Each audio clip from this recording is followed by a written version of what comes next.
Hello everyone, welcome to Pragyan IAS. तो आज discuss करेंगे हम Panchayati Raj system, local urban bodies जो होती हैं उनके बारे में बात करेंगे। बेहद इंपॉर्टेंट टॉपिक है ये। यूपीएससी, स्टेट पीसीएस या कोई भी गवर्नमेंट एग्जाम हो उसके लिए बहुत ही इंपॉर्टेंट टॉपिक है, क्योंकि यहाँ से लगातार क्वेश्चन पूछे जाते हैं। तो बेसिकली आज डिस्कस इसमें जो जो करना है एक बार उस पर बात कर लेते हैं। एक तो इसमें हो गया 73rd जो कॉन्स्टिट्यूशनल अमेंडमेंट है, उसके बारे में बात करनी है। दूसरा 74th कॉन्स्टिट्यूशनल अमेंडमेंट एक्ट है, उसके बारे में बात करनी है। तीसरा, आपने सुना होगा आपके गांव में जो प्रधान होते हैं या सरपंच होते हैं, या आप अगर किसी छोटे कस्बे या शहर से बिलोंग करते हो तो वहाँ पे चेयरमैन होता है। तो मैं आपको वो पूरा प्रोसेस बताऊंगा कि कैसे ये अपॉइंट होते हैं या इनको कैसे आप हटा सकते हो। आपके पास ये भी ऑप्शन है कि अगर पंचायत चाहे तो इनको हटा सकती है। इनके इलेक्शन का प्रोसेस क्या होता है, इसके अलावा जो इसका हिस्टोरिकल बैकग्राउंड है, क्योंकि जो पंचायती राज सिस्टम है ना इंडिया के अंदर, इसको कॉन्स्टिट्यूशनल दर्जा भले ही 1992 का जो 73rd और 74th जो कॉन्स्टिट्यूशनल अमेंडमेंट है इससे मिला हो, लेकिन कहीं ना कहीं अगर इंडिया के हिस्टोरिकल बैकग्राउंड में आप देखोगे तो ये पूरा सिस्टम आपको देखने को मिलेगा, क्योंकि इंडिया का इतिहास एक बहुत ही लंबा इतिहास रहा है। और उसमें क्योंकि इंडिया की जो का जो कल्चर है वो पूरा ग्रामीण पृष्ठभूमि से जुड़ा है। तो ग्रामीण पृष्ठभूमि का जो एडमिनिस्ट्रेशन है या जो गवर्नेंस है उसको चलाने के लिए सदियों से कोई ना कोई रहा है। तो इसका जो हिस्टोरिकल बैकग्राउंड है उसके बारे में बात करेंगे। हिस्टोरिकल बैकग्राउंड है उसके बारे में बात करेंगे, और आज इसकी क्या सिचुएशन है उस पर पूरा डिस्कस करेंगे। तो चलो स्टार्ट करते हैं। सबसे पहले देखते हैं कि जो development of Panchayati Raj system है इंडिया के अंदर, उसका उसकी स्टार्टिंग हम देखते हैं। तो अगर हम देखें तो रामायण और महाभारत के अंदर भी इसके जो तत्व हैं वो मिल जाते हैं। इसके बारे में इंफॉर्मेशन रामायण और महाभारत के अंदर भी मिल जाती है। लेकिन हम बात करेंगे इसकी वैदिक पीरियड से।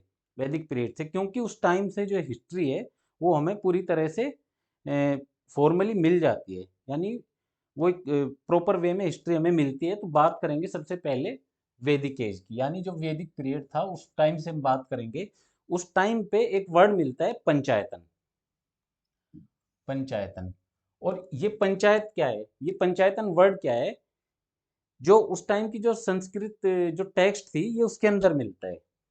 कहाँ मिलता है? जो ओल्ड संस्कृत टेक्स्ट है उसके अंदर ये मेंशन है पंचायतन। ठीक है, पंचायतन। और पंचायतन से ही ये वर्ड आया कहाँ से? पांच से। पांच, यानी कहीं ना कहीं पांच लोगों की इसमें भूमिका है। पांच लोगों की इसमें भूमिका है, तभी तो इसका नाम पंचायतन पड़ा है। तो इसमें क्या है कि उस टाइम पे जो है ऐसे पांच लोगों का समूह होता था। ठीक है, और उन पांच लोगों का समूह ही क्या कहलाता था? पंचायतन। ठीक है। बाद में धीरे धीरे ये जो ग्रुप्स थे ना, जो आध्यात्मिक जो ग्रुप्स थे, ये क्या कर, जो स्पिरिचुअल जो पर्सन थे, कहीं ना कहीं इनकी जो वैल्यू थी पंचायतों को लेकर वो धीरे धीरे घटती गई। ठीक है, तो ये अवधारणा क्या है? लुप्त होती चली गई। लेकिन बाद में अगर ऋग्वेद में हम देखेंगे, ऋग्वेद के अंदर अगर हम देखेंगे तो ऋग्वेद के अंदर तीन वर्ड हमें देखने को मिलेंगे। पहला है सभा, समिति, और तीसरा है विदत। ठीक है, ये भी एक क्वेश्चन है अपने आप में कि ऋग्वेद के अंदर सभा, समिति और विदत क्या है। तो सभा जो है गांव की सभा है। ठीक है, समिति उसके ऊपर है, और सबसे ऊपर क्या है? विदत है। तो कहीं ना कहीं जो इंडिया के अंदर जो थ्री टायर सिस्टम है पंचायत का या लोकल अर्बन बॉडीज का, वो कहीं ना कहीं देखने को मिल रहा है हमें ऋग्वेद के अंदर। ठीक है, अब आगे इसमें और बात करते हैं। इसके बाद का जो टाइम पीरियड था उसमें देखते हैं एंशियंट पीरियड की। अभी हम बात करते हैं एंशियंट पीरियड का। उस टाइम का जो मेन जो उस टाइम की जो बुक है वो कौन सी है? वो है कौटिल्य का अर्थशास्त्र। और जो कौटिल्य का अर्थशास्त्र है ये रिलेटेड किससे है? देखो, नाम इसका भले ही अर्थशास्त्र हो, ठीक है, लेकिन ये इकोनॉमिक्स से रिलेटेड नहीं है। ये मैं बता दूं, ये भी अपने आप में क्वेश्चन पूछा जाता है कि जो कौटिल्य का अर्थशास्त्र है वो रिलेटेड है एडमिनिस्ट्रेशन से। एडमिनिस्ट्रेशन से रिलेटेड है। तो ये आपको ध्यान रखना है कि कौटिल्य का अर्थशास्त्र किससे रिलेटेड है? ये रिलेटेड हो गया एडमिनिस्ट्रेशन से। तो उस टाइम क्या होता था? इसमें जो उल्लेख मिलता है पंचायतों के बारे में, ठीक है, जो ग्राम पंचायत है उसका इसका उल्लेख मिलता है अर्थशास्त्र में। और उस टाइम जो वहाँ के जो सिटी होते थे, जो शहर होते थे, उनको बोला जाता था पुर, ठीक है, पुर।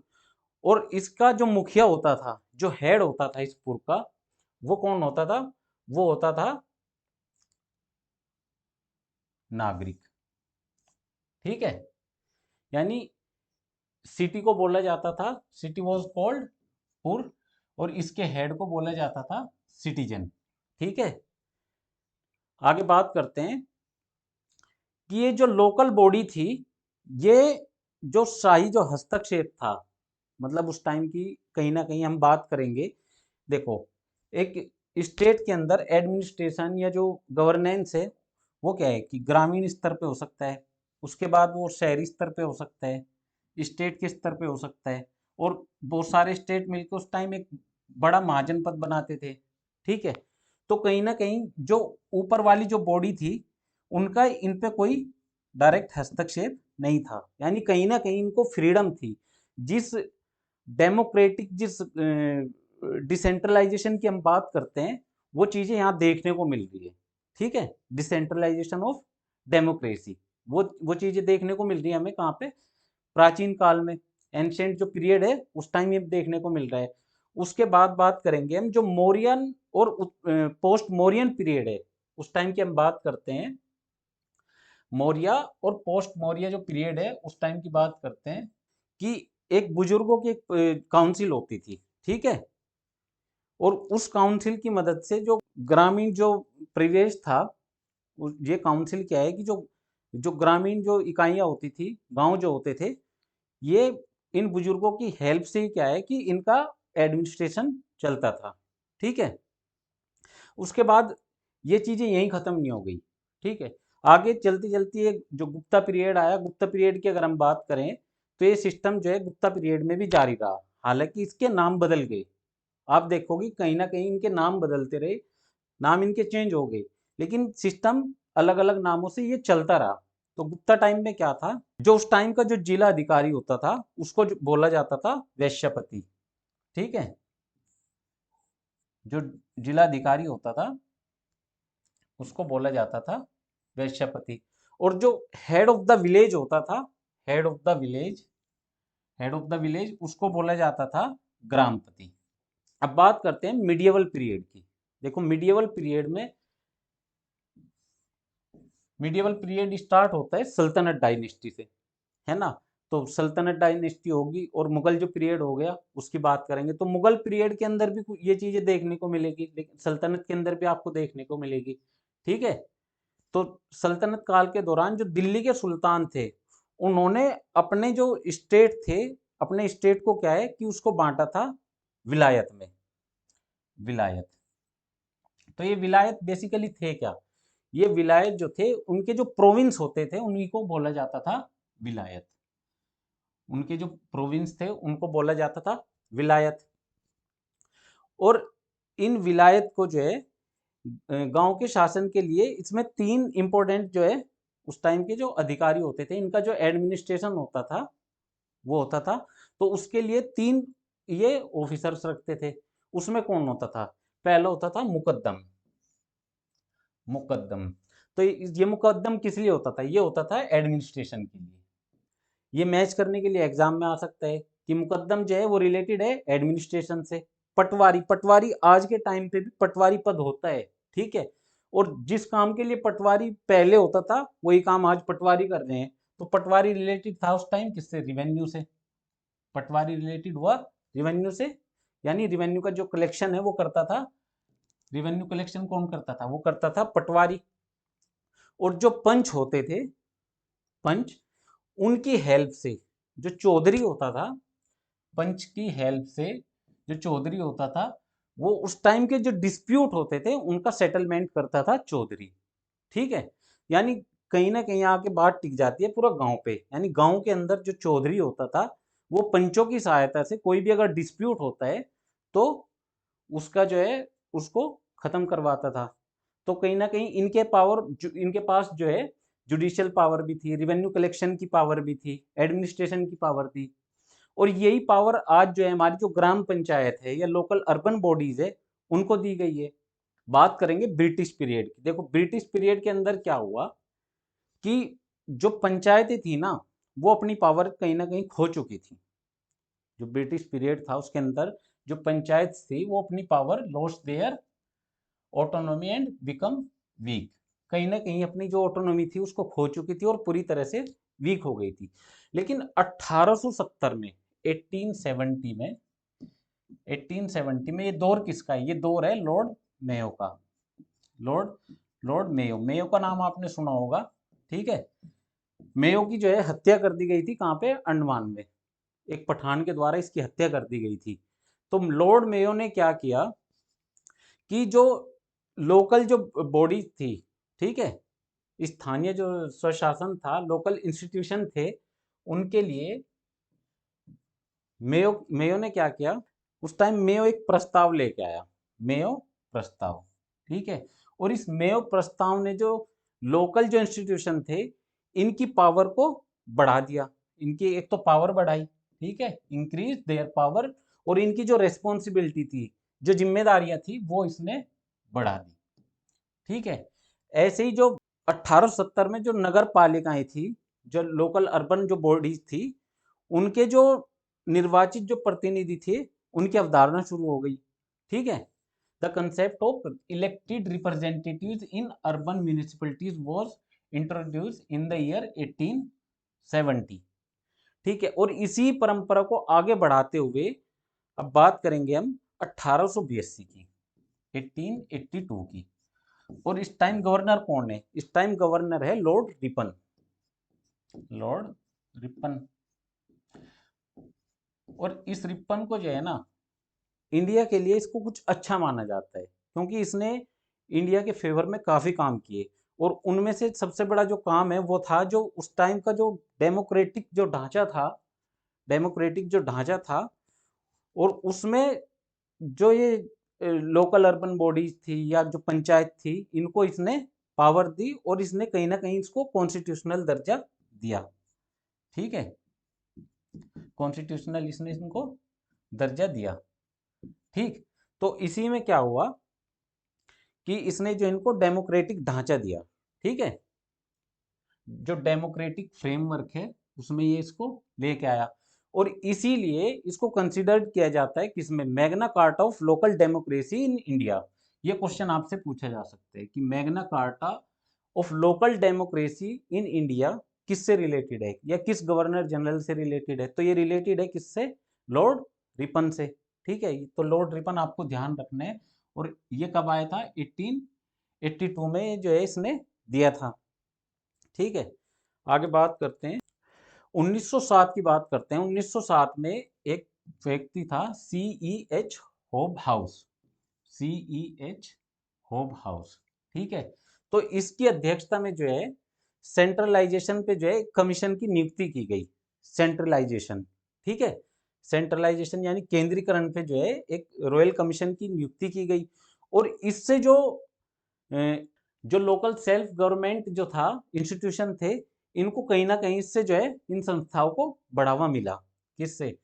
CEH होब हाउस की जो अध्यक्षता में जो केंद्रीकरण पे जो रॉयल कमीशन नियुक्त किया गया था, तो इससे क्या है कि जो लोकल सेल्फ गवर्नमेंट थी इन इंस्टीट्यूशन को जो है इससे बढ़ावा मिला।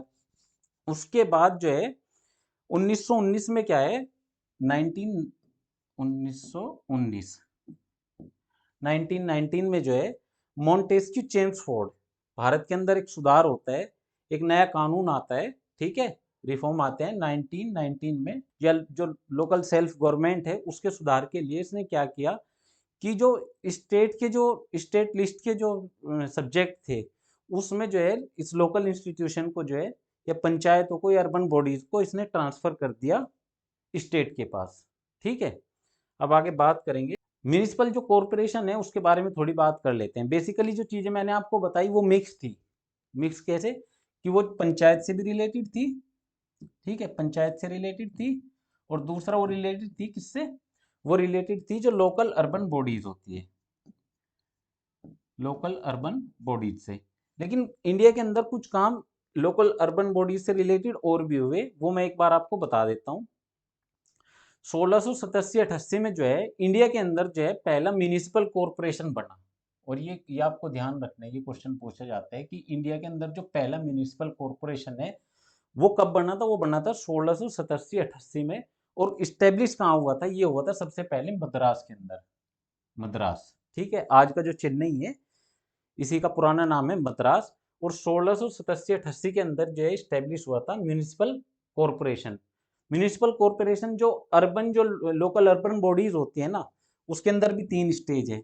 तो उसमें जो सबसे ऊपर होता है वो होता है म्यूनिसिपल कॉरपोरेशन। ठीक है, तो पहला म्यूनिसिपल कॉरपोरेशन जो स्टेब्लिश हुआ इंडिया के अंदर वो हुआ मद्रास में। उसके बाद म्यूनिसिपल जो कॉरपोरेशन है वो बॉम्बे और कलकत्ता, यानी 1726 में बॉम्बे और कलकत्ता के अंदर भी जो है म्यूनिसिपल कॉरपोरेशन गठित किया गया। उसके बाद जो है 1924 के अंदर एक एक्ट आया, जो कंटेनमेंट होते हैं, जो छावनी होती है, जैसे जिस जगह पे जो हमारे आर्मी ऑफिसर्स या रिलेटेड जो जितने भी कर्मचारी लोग जो रहते हैं ना, वहाँ पे कंटेनमेंट होते हैं, छावनी होती है। तो उसके लिए एक एक्ट आया जो सेंट्रल लेजिस्लेटर के द्वारा जो है, जो सेंट्रल लेजिस्लेचर था उसके द्वारा इसको पास किया गया।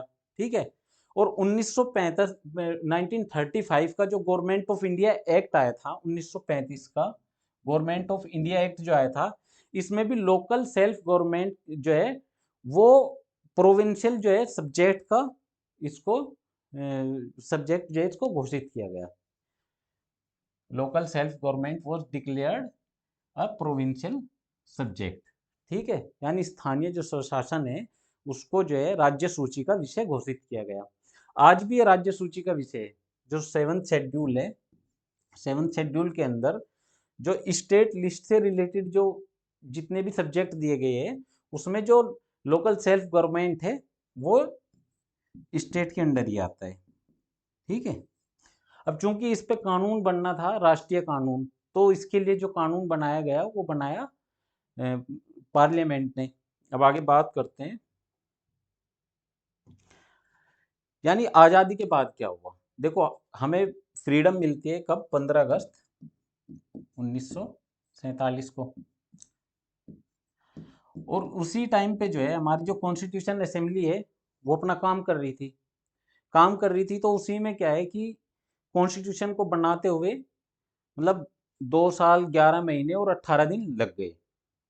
तो कहीं ना कहीं 1946 से लेके 1946 से लेके और 1949 तक ये काम चलता रहा।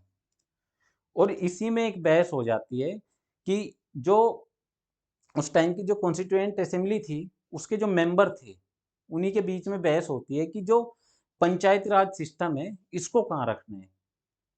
अब जैसे गांधी, नेहरू वो इसके समर्थक थे, वो चाहते थे कि जो पंचायती राज इंस्टीट्यूशन है उसको कॉन्स्टिट्यूशन के अंदर रखा जाए।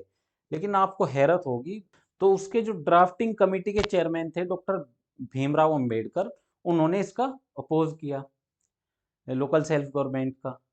ठीक है, उन्होंने इसका अपोज किया। फिर फाइनली जो है इसको डीपीएसपी के अंदर, डीपीएसपी के अंदर डीपीएसपी के अंदर आर्टिकल 40 में इसको रखा गया। यानी पंचायत के बारे में बात की गई आर्टिकल 40 के अंदर। मतलब गवर्नमेंट जब उसको लगे कि जो पंचायत है इसको लागू करने के लिए कोई एक्ट बना सकती है। ठीक है, और यही काम 1992 में गवर्नमेंट ने किया। 73rd 74th जो कॉन्स्टिट्यूशनल अमेंडमेंट था उससे ये काम किया गया। और आर्टिकल 246 में जो है ये मेंशन है। आर्टिकल 246 के अंदर जो मैंने अभी आपको बताई, जो 3 लिस्ट होती है, 3 लिस्ट में जो स्टेट लिस्ट है, स्टेट लिस्ट के अंदर, ठीक है, स्टेट लिस्ट के अंदर जो लोकल सेल्फ गवर्नमेंट है वो इंक्लूड है। ठीक है, तो ये है कि आज़ादी के बाद पहला काम ये हुआ। इसके बाद देखते हैं क्या चेंज हुआ।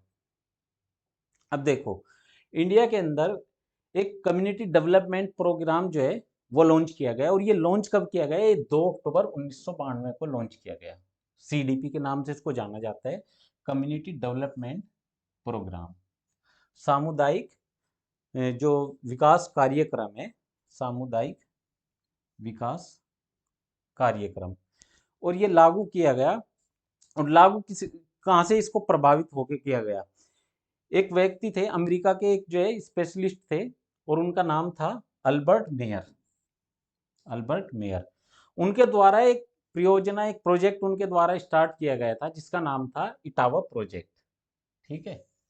और इसी इटावा प्रोजेक्ट से इन्फ्लुएंस होके जो है इंडिया के अंदर जो कम्युनिटी डेवलपमेंट है उसको स्टार्ट किया गया।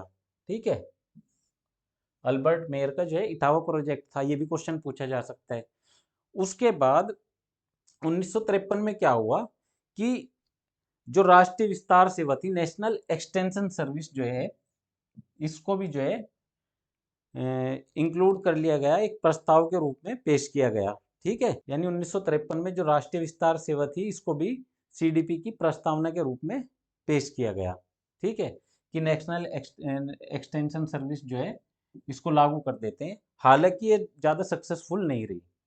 फिर उसके बाद होता क्या है कि 1957 के अंदर जो हमारा नेशनल डेवलपमेंट काउंसिल जो थी, ठीक है, उसकी कमेटी के अंडर में जो है जो बलवंत राय मेहता थे, और इस जो ये जो थी बलवंत राय मेहता जो कमेटी थी, इसका काम था कि जो सीडीपी है, उन्होंने पाया कि जो सीडीपी है वो विफल हो रही है। ठीक है, वो उसका जो फेलियर है उसकी मेन वजह है इसमें लोगों का पार्टिसिपेशन ना होना। ठीक है। और इसने जो है सबसे पहले इंडिया के अंदर, यानी फाउंडर ऑफ जो पीआरआई जो जिसको बोला जाता है वो है बी आर मेहता। ठीक है। तो बी आर मेहता जो थे, इन्होंने ही जो थ्री टायर जो सिस्टम है, पंचायती राज का जो थ्री टायर सिस्टम है, थ्री टायर सिस्टम जो है ये किसने दिया? ये दिया बी आर मेहता ने। आपने देखा होगा आपके गांव के अंदर, जैसे गांव का सरपंच होता है या मुखिया होता है या ग्राम प्रधान जो होता है वो होता है, फिर ब्लॉक स्तर पे पंचायत समिति होती है, और फिर डिस्ट्रिक्ट लेवल पे जिला पंचायत होती है। तो ये जो थ्री टायर सिस्टम है, ये इंडिया के अंदर सबसे पहले इसका सुझाव किसने दिया? ये दिया था बी आर मेहता ने। ठीक है, बलवंत राय मेहता। 1957 में ये कमेटी गठित की गई थी। ठीक है। और इसके परिणाम स्वरूप हुआ क्या कि 2 अक्टूबर 1959 को 2 अक्टूबर 1959 को सबसे पहले जो डिसेंट्रलाइजेशन की जो प्रक्रिया है ये लागू हुई कहाँ पे? राजस्थान के अंदर। ठीक है। मतलब हम ये कह सकते हैं कि जो पंचायती राज सिस्टम सबसे पहले लागू किया गया वो कहाँ किया गया? राजस्थान के अंदर। ये क्वेश्चन भी पूछा जाता है एग्जाम में, ये भी आपको ध्यान रखना है कि पंचायती राज सिस्टम सबसे पहले 2 अक्टूबर 1959 को जो है राजस्थान के अंदर लागू किया गया। ये जो कमिटीज मैं आपको बताऊंगा, जैसे बलवंत राय मेहता है, ठीक है, आगे और भी कमिटीज आएंगी वो मैं आपको बता दूंगा। इनका सीक्वेंस भी आपको ध्यान रखना है कि सबसे पहले जो है कौन सी कमेटी आई? बी आर मेहता आई, उसके बाद अशोक मेहता कमेटी आई। तो बाकी और जितनी कमेटी है उन पे भी डिस्कस करेंगे। अब बात करेंगे अशोक मेहता कमेटी के बारे में। और ये अपॉइंट कब की गई थी? ये अपॉइंट की गई थी 1977 में।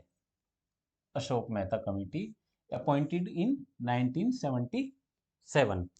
और इस कमेटी ने जो रिकमेंडेशन दी थी वो एक बार उस पर हम डिस्कस कर लेते हैं। यानी इसने कहा था कि इस कमेटी ने कहा था कि जो जिला परिषद है और मंडल जो है वो पंचायत का, इसमें मतलब कुल मिला के इसने टू टायर सिस्टम की बात की थी। ठीक है। जहां बी आर मेहता ने, बलवंत राय मेहता ने जो है थ्री टायर सिस्टम की बात की थी, वहीं अशोक मेहता ने जो है टू टायर सिस्टम की बात की थी। और इनकी जो अनुशंसा थी, इनकी रिकमेंडेशन के आधार पे जो पंचायती राज सिस्टम है वो कर्नाटक और इसके अलावा कुछ राज्यों में जो है लागू हो गया था। तो दूसरी कमेटी जो है वो है अशोक मेहता, और इसमें इंपॉर्टेंट इतना ही है कि अशोक मेहता ने टू टायर सिस्टम की बात की थी पंचायती राज सिस्टम के लिए। ठीक है। और इनका ईयर आपको ध्यान रखना है, 1977 में ये कमेटी गठित की गई थी।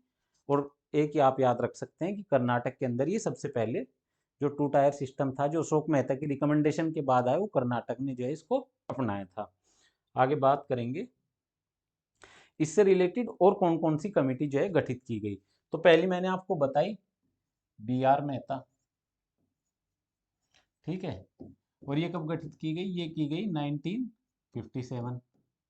ठीक है। इसके 20 साल बाद अशोक मेहता, अशोक मेहता। और ये कब की गई? 1977। ठीक। अब आपको याद कैसे रखनी है? देखो, इसका पूछा जाता है सीक्वेंस एग्जाम के अंदर, प्री के अंदर इसका सीक्वेंस पूछा जाता है। तो आपको याद कैसे रखनी है कि पहले दो तो जो है मेहता है, ठीक है, जो पहली दो कमेटी है वो कौन है? मेहता है। और मेहता में बड़ा नाम किसका है? बी आर मेहता, बलवंत राय मेहता और अशोक मेहता। और गैप है 20 साल का, ठीक है। तो बी आर मेहता पहली कमेटी हो गई, और इसने 3 टायर सिस्टम की बात की थी। फिर अशोक मेहता, इसने 2 टायर सिस्टम की बात की थी। और इसके बाद जो कमेटी गठित हुई वही, मतलब पहले दो मेहता आए, उसके बाद दो राव आए, ठीक।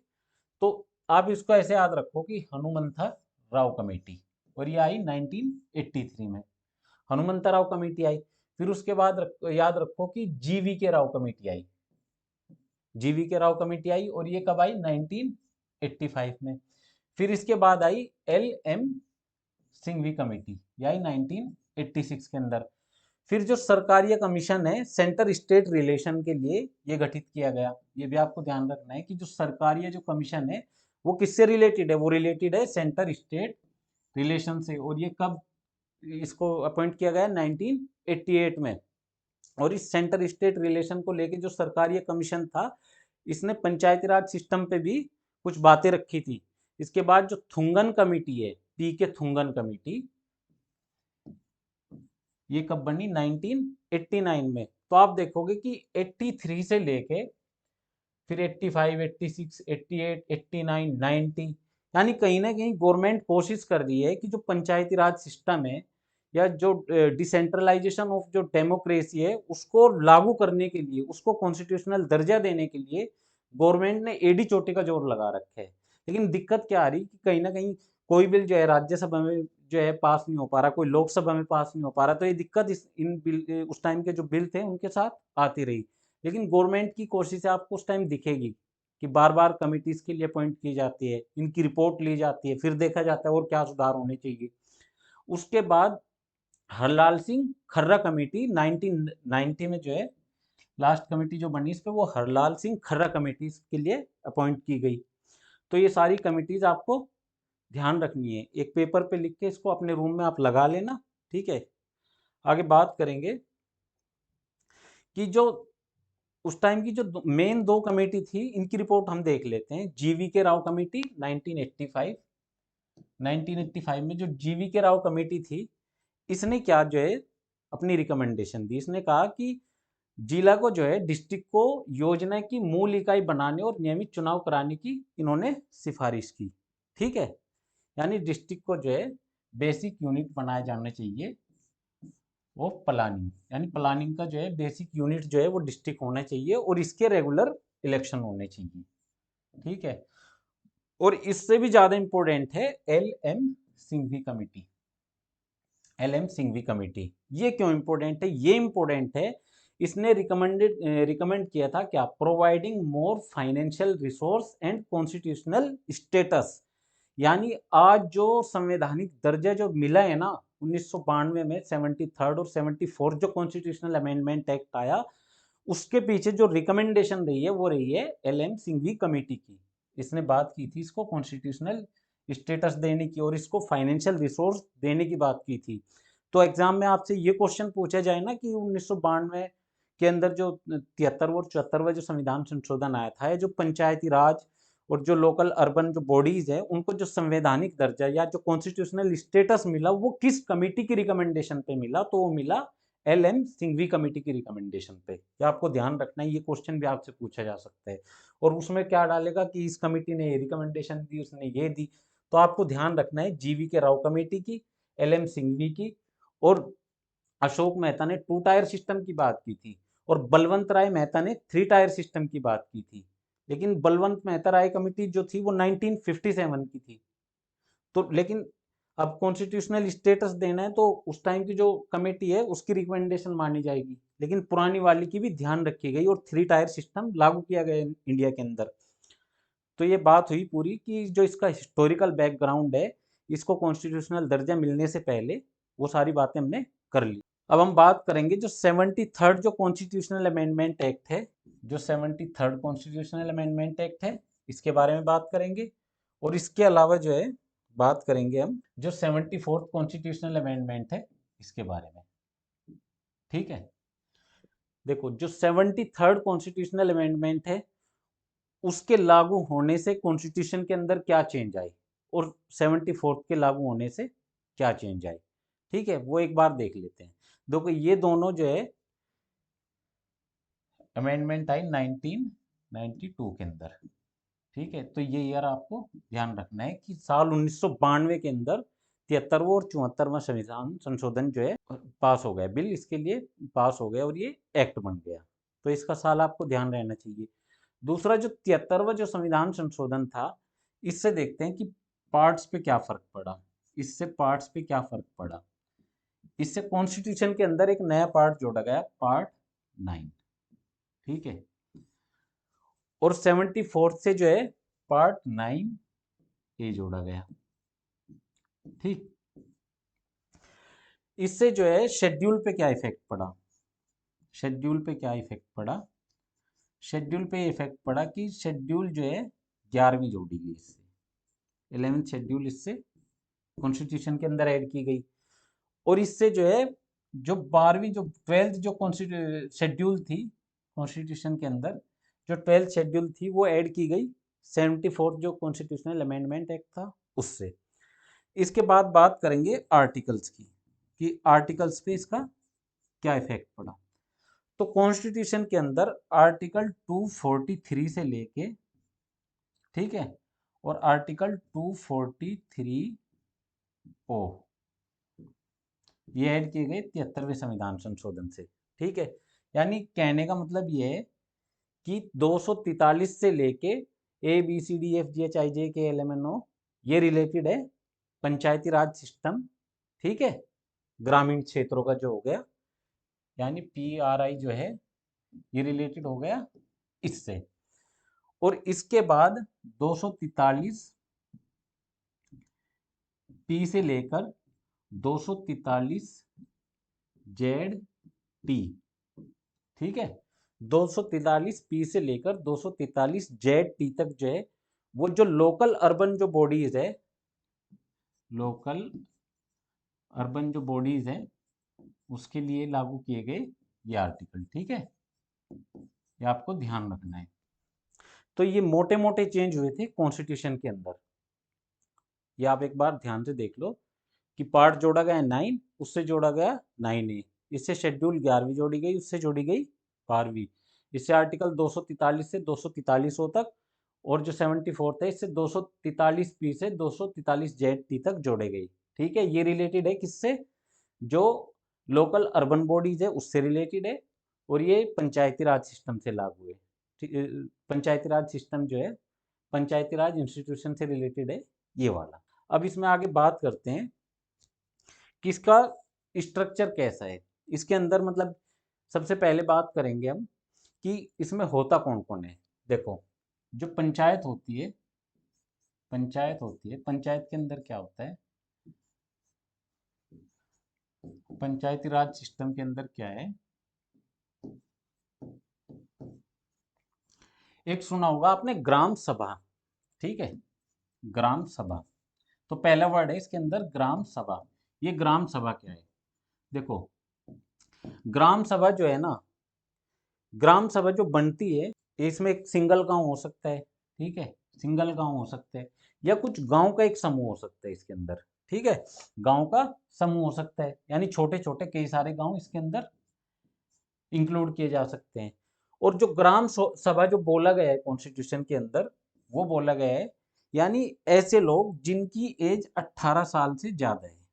ठीक है, एक तरह से जिनको वोटिंग राइट है, जो वोट करते हैं, जिनको वोटिंग राइट्स है, वो है उस गांव की ग्राम सभा। गांव के अंदर ग्राम सभा क्या है, यानी 18 प्लस के जितने भी लोग हैं जो वोटिंग के लिए एलिजिबल होते हैं वो ही ग्राम सभा।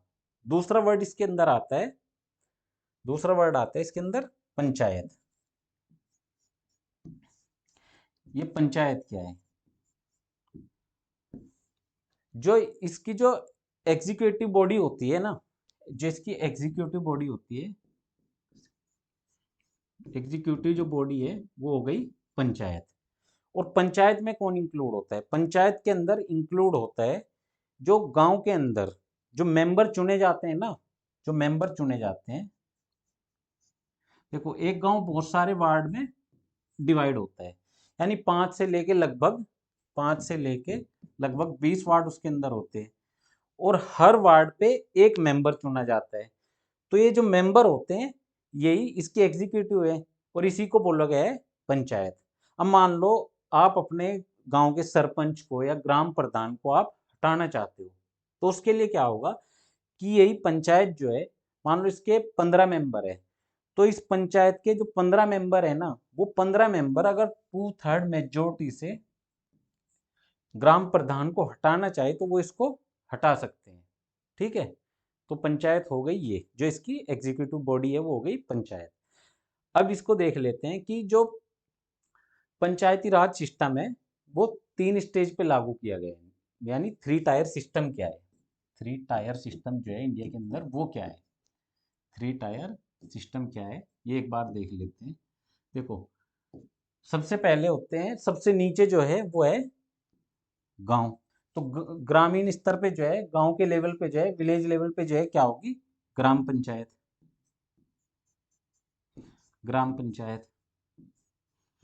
ठीक, उसके बाद ये हो गया हमारा क्या, ये हो गया विलेज लेवल हो गया। ठीक, विलेज। इसके बाद होता है ब्लॉक,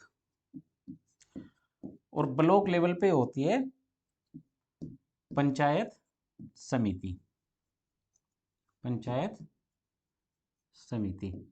ठीक है, यानी पहला लेवल हो गया ग्राम पंचायत का, दूसरा हो गया पंचायत समिति का, और डिस्ट्रिक्ट लेवल पे जो है, डिस्ट्रिक्ट लेवल पे जो है कौन होगी, वहां पे होगी जिला पंचायत, जिला पंचायत।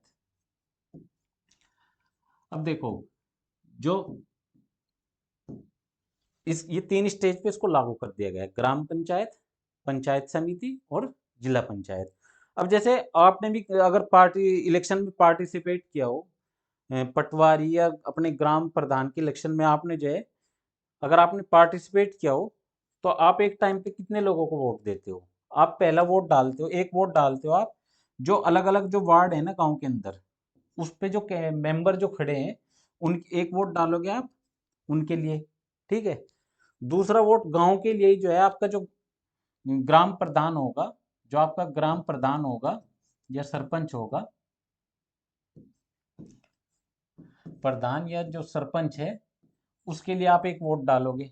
ठीक है, एक वोट आप उसके लिए डालोगे। उसके बाद जो ब्लॉक लेवल पे जो कैंडिडेट है या जो पंचायत जो समिति है उसके लिए भी हर वार्ड पे आपके गांव से एक मेंबर खड़ा होगा।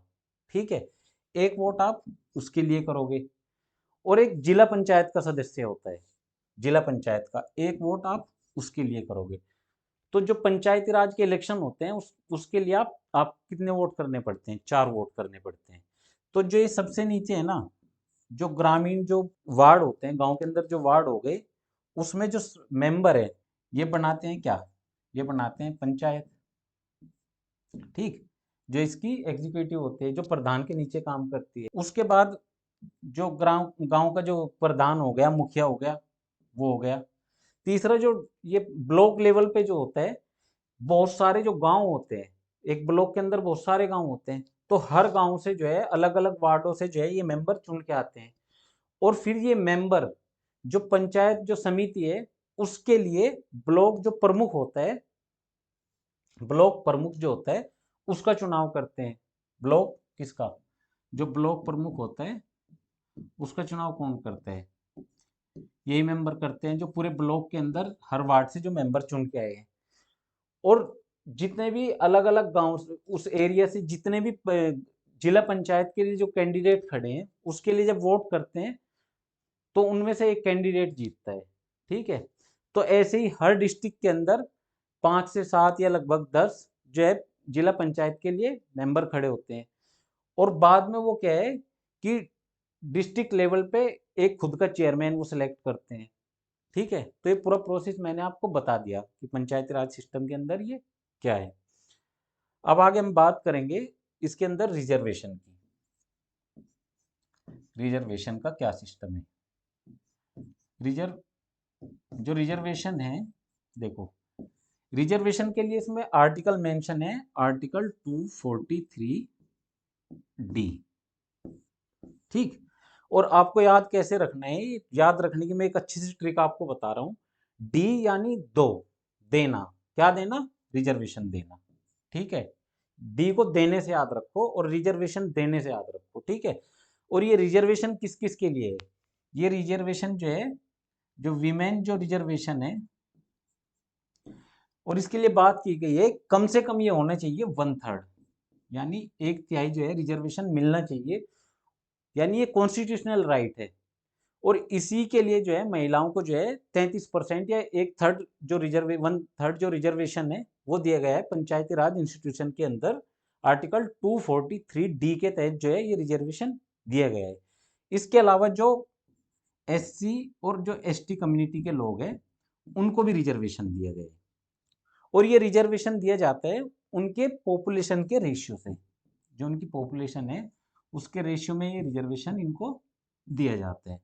और जो विमेन रिजर्वेशन है ये भी इसी के साथ जुड़ा हुआ है। मान लो कोई महिला है और वो एससी कैटेगरी की है और वो अपने गांव से जो है सरपंच या प्रधान का इलेक्शन लड़ रही है। ठीक है, तो ऐसे में क्या है कि अगर उस गांव को जो है एससी सीट अलॉट हुई है, मान लो उस गांव को एससी सीट अलॉट हुई है, ठीक है, और वहां से अगर कोई महिला रिजर्वेशन लड़ रही है तो क्या है कि ये 1/3 वाला भी उसमें, वुमेन वाला भी जो है इसमें इंक्लूड हो जाएगा। ठीक है, तो ये तो है कॉन्स्टिट्यूशनल। इसके अलावा अगर गवर्नमेंट चाहे, उस स्टेट की किसी स्पेशल स्टेट की अगर गवर्नमेंट चाहे, तो वहां के जो पिछड़े लोग हैं यानी जो ओबीसी है, ओबीसी को जो है वहाँ का जो विधानमंडल है या जो वहाँ की स्टेट गवर्नमेंट है वो ओबीसी के लिए भी जो है क्या रिजर्वेशन का प्रोविजन कर सकती है। लेकिन कॉन्स्टिट्यूशन के अंदर जो मैंडेटरी है वो है एससी एसटी और वीमेन के लिए। ठीक है, और ये रिलेटेड है आर्टिकल 243 डी से।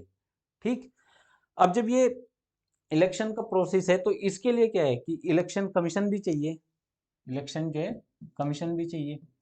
और ये इलेक्शन कमीशन कौन होगा, अब जो इलेक्शन कमीशन ऑफ इंडिया है उसके पास तो इतना टाइम है नहीं कि वो पंचायत के इलेक्शन भी कराएगा। तो इसके लिए क्या है, स्टेट का जो इलेक्शन कमीशन होता है, स्टेट इलेक्शन कमीशन, और इसके लिए आर्टिकल जो दिया गया है वो दिया गया है 243 के। ठीक है, अब जब भी पंचायत के इलेक्शन होंगे तो क्या है कि जो स्टेट इलेक्शन कमीशन होगा वो इसके लिए जो है जो मतदाता सूची है, जो वोटिंग लिस्ट है उसको ये तैयार करेगा और पंचायत के इलेक्शन करेगा। और इन पंचायतों का जो कार्यकाल है, जो टर्म है वो कितना होता है, वो होता है इनका 5 साल का। ठीक है, अगर 5 साल से पहले ये डिसोल्व हो जाए तो ऐसी कंडीशन में इस इलेक्शन कमीशन की जिम्मेदारी होती है कि ये 6 महीने के अंदर, या जब इनका टाइम पीरियड खत्म हो रहा हो 5 साल का, उस टाइम पीरियड को खत्म होने से पहले ही जो है इस इलेक्शन को करा दे। तो टाइम पीरियड है इनका 5 साल का, और अगर इन केस ये बीच में डिसोल्व हो जाती है तो ऐसी कंडीशन में अगले 6 महीने के अंदर, 6 मंथ्स के अंदर जो है इसके इलेक्शन इसको कराने होते हैं। अब इनके पास जो है पैसा कहाँ से आता है, पैसे का जो सोर्स है वो स्टेट जो फाइनेंस कमीशन होता है, स्टेट फाइनेंस कमीशन जो है उसका प्रोविजन भी इसी में किया गया है, इसको भी कॉन्स्टिट्यूशनल स्टेटस दिया गया है। और इसके लिए आर्टिकल दिया गया है 243 आई। ठीक, और आप याद कैसे रखेंगे एग्जाम में जब पूछा जाता है, क्योंकि मैच करने के लिए आते हैं कुछ आर्टिकल, जिसमें आर्टिकल 243 डी हो गया, आर्टिकल 243 के हो गया, आर्टिकल 243 आई हो गया। ठीक है, ये कुछ, और 243 जेड वाई होगा, 243 जेड यू होगा, ये कुछ आर्टिकल्स हैं जो मैच करने के लिए आते हैं। तो आपको याद कैसे रखना है कि 243 आई, और आपको याद कैसे रखना है फाइनेंस कमीशन से। जैसे फाइनेंस कमीशन जो है इसमें क्या वर्ड आ रहा है, आई, फाई, फाई आई, ऐसे आप इसको याद रख सकते हैं 243 आई यानी फाई, फाइनेंस कमीशन की बात करते हैं। और जो पंचायत होती है इनका बेसिकली काम होता है कि गांव के अंदर जितनी भी सेंट्रल गवर्नमेंट की या स्टेट गवर्नमेंट की जितनी भी जो योजनाएं आती है ना, उससे रिलेटेड जितना भी काम होता है ये काम होता है पंचायतों का। यानी कोई गांव के अंदर मेला लग रहा है, ठीक है, टैक्स वसूली का काम है, या गांव के अंदर जितना भी डेवलपमेंट है उससे रिलेटेड जितना भी काम है ये सारा काम होता है पंचायत का। ये काम, ये जिम्मेदारी किसकी है? पंचायत की। और इसके लिए कॉन्स्टिट्यूशन से इनको पावर भी मिली है, ठीक है। अब आगे बात करते हैं, आर्टिकल 243 एल के बारे में बात करेंगे। और जो आर्टिकल 243 एल है ये किस लिए है कि यूटीज के अंदर ये लागू हो सकता है या नहीं। देखो, अगर प्रेसिडेंट इसके लिए कंसेंट, मतलब राष्ट्रपति इसके लिए जो है सहमति दे दे तो ये यूटीज के अंदर भी जो है इसको लागू किया जा सकता है। तो ये मेंशन किस में? आर्टिकल 243 एल के अंदर। आर्टिकल 243 एम क्या कहता है, ये इंपॉर्टेंट है, ये एक बार आप देख लो। आर्टिकल 243 एम कहता है कि जो पंचायती राज सिस्टम है वो किन एरियाज पे लागू नहीं होगा, ठीक है। पीआरआई सिस्टम जो है किस एरिया पे जो है ये लागू नहीं होगा, कहाँ लागू नहीं होगा। तो ये लागू कहाँ नहीं होगा? देखो, नागालैंड, नागालैंड के अंदर जो है ये लागू नहीं होगा। मणिपुर के कुछ क्षेत्र हैं, ठीक है, क्योंकि जो शेड्यूल 6 के जो एरिया है ना, जहाँ पे ऑटोनोमस डिस्ट्रिक्ट काउंसिल है, एडीएस जहाँ पे है, वहाँ ये लागू नहीं होगा, ठीक है। इसके अलावा वेस्ट बंगाल के अंदर एक डिस्ट्रिक्ट है दार्जिलिंग। दार्जिलिंग जो डिस्ट्रिक्ट है, दार्जिलिंग के अंदर क्या है कि यहाँ पे जो है एक, यहाँ दार्जिलिंग के अंदर जो गोरखा डिस्ट्रिक्ट काउंसिल है वो काम करती है, ठीक है, गोरखालैंड जो है वो काम करती है। तो इन कुछ एरियाज पे ये लागू नहीं होगा। अब हम बात करेंगे जो लोकल अर्बन बॉडीज है, यानी जो 74th कॉन्स्टिट्यूशनल अमेंडमेंट एक्ट है, इससे रिलेटेड बात करेंगे, ठीक है। लोकल अर्बन बॉडीज, इसकी बात करेंगे। तो जो 74th जो कॉन्स्टिट्यूशनल अमेंडमेंट है, इसके अंदर क्या है कि जैसे गांव के अंदर जो सभा है, यहाँ पे वार्ड है, ठीक है, वार्ड से। और ये वार्ड कौन है? ये वो लोग हैं जिनके 18 साल की एज हो गई और जो इसके लिए वोट करेंगे। और इसका भी 3 टायर सिस्टम है। इसके पहले पहले लेवल पे इसमें 3 लेवल कौन कौन से, वो मैं आपको बता देता हूँ। पहला है नगर पंचायत, नगर पंचायत। तो ये नगर पंचायत क्या होता है? नगर पंचायत देखो, बेसिकली कुछ ऐसे छोटे टाउन हो गए नगर पंचायत जो ट्रांसफॉर्म हो रहे हैं, यानी जो गांव से, या कह सकते हैं कि ऐसे बड़े गांव, ठीक है, जो छोटे शहर बन गए, तो इसको बोल, यहाँ पे होता है नगर पंचायत। यानी यहाँ पे क्या है कि इसमें बहुत सारे वार्ड होंगे, ठीक, 1 2 3 4 5 6 ऐसे करके बहुत सारे इसके अंदर वार्ड्स होंगे और इनका एक चेयरमैन होगा, ठीक है, ठीक। और ये जो वार्ड्स के जो मेंबर होंगे, ये मिलके क्या है कि जो ये नगर पंचायत है इसका निर्माण करेंगे, ठीक। इसके अलावा जो नेक्स्ट स्टेज होती है उसमें होता है म्यूनिसिपल, जो काउंसिल होती है। और म्यूनिसिपल काउंसिल आपने सुना होगा, जो छोटे शहर होते हैं वहां पे होती है म्यूनिसिपल काउंसिल या नगर पालिकाएं जो होती है। इसको मैं एक बार क्लियर लिख देता हूँ। पहला हो गया नगर पंचायत, ठीक। दूसरा हो गया जो नगर पालिका हो गई, ठीक, नगर पालिका, ये इसको बोल देंगे म्यूनिसिपल काउंसिल, ठीक। इसके बाद हो गया नगर निगम। नगर निगम जो है ये हो गया म्यूनिसिपल कॉरपोरेशन, ठीक। तो ये भी 3 स्टेज पे इसको लागू किया गया है, ठीक। इसमें भी जो है जो इलेक्शन होगा नगर पंचायत का, जो है ये डायरेक्ट इलेक्शन होगा, मतलब इलेक्शन डायरेक्ट ही होते हैं। लेकिन जो इनके इन स्टेज पे जो जो इनके चेयरमैन होते हैं उनका इलेक्शन होता है वो इनडायरेक्ट होता है, ठीक। ऐसे ही जो पंचायती राज सिस्टम है उसके अंदर भी जो ग्राम प्रधान है और जो मेंबर है वो चुने जाएंगे, डायरेक्टली इलेक्ट किए जाएंगे वो। लेकिन जैसे जो ब्लॉक प्रमुख होता है और जो जिला परिषद होता है, डिस्ट्रिक्ट जो चेयरमैन होता है, ठीक है, तो जो जिला पंचायत के जितने मेंबर होते हैं वो उसको सिलेक्ट करते हैं। तो मोस्टली जो इलेक्शन हो रहा है वो डायरेक्टली हो रहा है, लेकिन दो पद पे यानी ब्लॉक स्तर पे और जिला स्तर पे जो मुखिया है, चेयरमैन है, उसका चुनाव इनडायरेक्टली होगा। और जो रिजर्वेशन है दोनों के अंदर, रिजर्वेशन भी जो है वो चेयरमैन के लिए तो होगा ही होगा, जो इनके जो हेड होंगे उसके, मतलब जैसे आप बात करेंगे, जैसे ग्राम प्रधान की आप बात करेंगे, उसके लिए भी रिजर्वेशन होगा। जो ब्लॉक प्रमुख होगा उसके लिए भी रिजर्वेशन होगा। ऐसे ही जो जिला परिषद होगा का मेंबर होगा उसके लिए भी रिजर्वेशन होगा। तो रिजर्वेशन हर स्टेज पे लागू है इसकी, बस मैं ये कहना चाहता हूँ। और इसके लिए जैसे आर्टिकल्स की हम बात करेंगे, तो इसका जो इलेक्शन कमीशन है, इसके लिए लोकल अर्बन बॉडीज के लिए जो है वो कौन से आर्टिकल में है उसकी बात कर लेते हैं। तो एलयूबी के अंदर जो लोकल अर्बन बॉडीज हैं उनके अंदर जो फाइनेंस कमीशन है वो मिलेगा आर्टिकल 243 वाई के अंदर। ठीक है, आर्टिकल 243 वाई के अंदर जो है फाइनेंस कमीशन मिलेगा। और 243 यू के अंदर मिलेगा इसका टर्म, यानी ये 5 साल के लिए इसका गठन होगा। तो मेन मेन जितना भी था वो मैंने इसमें आपको बता दिया। ठीक है, इसके अलावा मैं एक डेट और बता देता हूँ। तो बात करेंगे जो पंचायती राज दिवस है उसके बारे में बात करेंगे। जो पंचायती राज दिवस है ये सेलिब्रेट किया जाता है 24 अप्रैल को। ठीक, 24 अप्रैल को। और इस दिन क्यों किया जाता है ये सेलिब्रेट, और ये किया जा रहा है कब से, 2010 से। और क्योंकि 24 अप्रैल 1993 को जो 73rd जो कॉन्स्टिट्यूशनल अमेंडमेंट एक्ट है ये लागू किया गया था, इसलिए 24 अप्रैल को 2010 से पंचायती राज दिवस के रूप में मनाया जाता है। आपने सुना होगा एक पैसा एक्ट है, panchayat extension in scheduled area.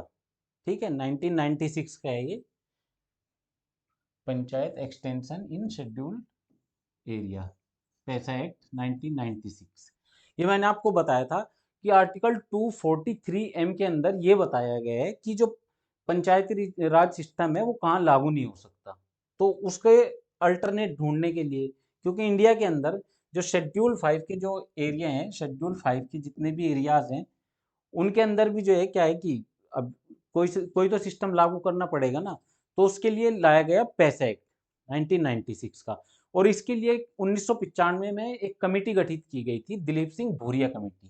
ठीक है, भूरिया कमेटी 1995 में जो है ये गठित की गई थी, और इसी ने रिकमेंडेशन दी थी panchayat extension to scheduled area 1996। ठीक है, और इसी की रिकमेंडेशन पे जो है ये एक्ट आया था। इसका काम क्या है, इसका एक बार देख लेते हैं कि जो पैसा एक्ट है इससे जो है जो शेड्यूल 5 के कुछ एरियाज है, जैसे राजस्थान के अंदर, गुजरात के अंदर, ठीक, इसके अलावा एमपी, बिहार का कुछ एरिया हो गया, झारखंड, ठीक, ओडिशा, छत्तीसगढ़। तो ये ऐसे कुछ डिस्ट्रिक्ट हैं, इनके अंदर कुछ एरियाज हैं जो शेड्यूल 5 के एरियाज है। वहाँ पे जो पंचायती राज सिस्टम है उसको लागू करने के लिए अलग से क्या है कि जो है पैसा एक्ट लागू किया गया है। अगर मान लो आपसे ये क्वेश्चन पूछा जाए कि जो पंचायती राज सिस्टम है वो पूरे इंडिया पे लागू है, तो आपके लिए वो स्टेटमेंट गलत हो जाएगा। क्यों? क्योंकि वो पूरे इंडिया पे लागू नहीं है। कुछ एरियाज के लिए जो शेड्यूल 5 और शेड्यूल 6 के लिए तो अलग से हो ही गया सिस्टम, लेकिन शेड्यूल 5 के लिए जो है पैसा एक्ट लाया गया है। ठीक है, और इसमें क्या क्या काम है कि ये जो वहाँ की जो ग्राम सभा है उसको पूरी ये शक्ति देता है, और जो वहाँ के जो राज्य विधानमंडल है उसने पंचायतों और ग्राम सभाओं के समुचित कामकाज को सुनिश्चित करने के लिए एक सलाहकार की भूमिका दी है। आगे इसमें और बात करते हैं, और इसमें इसके रिकमेंडेशन में और क्या क्या था। एक देखो, जो right to compulsory consultation in land acquisition, rehabilitation and resettlement of displaced person. ठीक है, यानी जो लैंड से रिलेटेड जितने भी अधिकार है ना, जो भूमि के अधिकार है उसमें सशक्त बनाता है जो वहाँ की ग्रामीण पृष्ठभूमि के इन एरियाज के जो लोग हैं। दूसरा, जो उनका प्रिजर्वेशन ऑफ ट्रेडिशनल फेथ और जो कल्चर है ट्राइब्स का, ट्राइबल कम्युनिटी का जो कल्चर है और उनका जो ट्रेडिशनल जो फेथ है उसको ये प्रिजर्व करता है, उसको प्रोटेक्ट करता है। Ownership of minor forest product, जो माइनर फॉरेस्ट प्रोडक्ट है उसकी इनको ओनरशिप देता है। और रिजोल्यूशन ऑफ लोकल डिस्प्यूट, ठीक है, मतलब जो यहाँ की जो पंचायतें होती हैं वो कहीं ना कहीं जुडिशरी का भी काम करती है, ठीक है, जैसे एंशिएंट टाइम में जैसे मैंने आपको बताया, ठीक। तो ऐसे ही जो है ये रिजोल्यूशन ऑफ लोकल डिस्प्यूट्स का भी काम करती है, स्थानीय जो विवाद होते हैं उनके समाधान का काम भी ये करती हैं पंचायतें यहाँ की। इसके अलावा और भी बहुत सारे काम हैं, जैसे भूमि हस्तांतरण की जो रोकथाम है, prevention of land transfer, management of rural market, right to control the production, distillation and prohibition of liquor, practice of controlling money lending, any other rights relating to scheduled tribes. तो ये सारे काम हो गए पैसा एक्ट के अंदर, जितने भी जो पंचायत हैं जिनका गठन होगा ये सारा पैसा एक्ट के तहत ये राइट्स इनको या पावर इनको मिल जाती है। तो आज के वीडियो में इतना ही था। तो पंचायती राज सिस्टम या जो लोकल अर्बन जो बॉडीज है उससे रिलेटेड जितना भी था, या कॉन्स्टिट्यूशन के अंदर या 73rd या 74th जो कॉन्स्टिट्यूशनल अमेंडमेंट एक्ट है वो सारा मैंने आपको डिटेल में बता दिया। उसके अलावा इसका जो हिस्टोरिकल बैकग्राउंड है, जितनी कमिटी है वो आपको ध्यान रखनी है, वहाँ से क्वेश्चन पूछा जा सकता है, वो पूरा मैंने आपको डिटेल में बताया। तो आई थिंक मुझे नहीं लगता कि अब इसमें कुछ बचा हो। और अब कोई भी किसी भी एग्जाम में कितना भी गहरा क्वेश्चन इससे पूछा जाए ना, कितनी भी गहराई से क्वेश्चन पूछा जाए, तो आपका जो है गलत नहीं होना चाहिए। इस वीडियो को आप अच्छे से देखना, ठीक है। Thank you.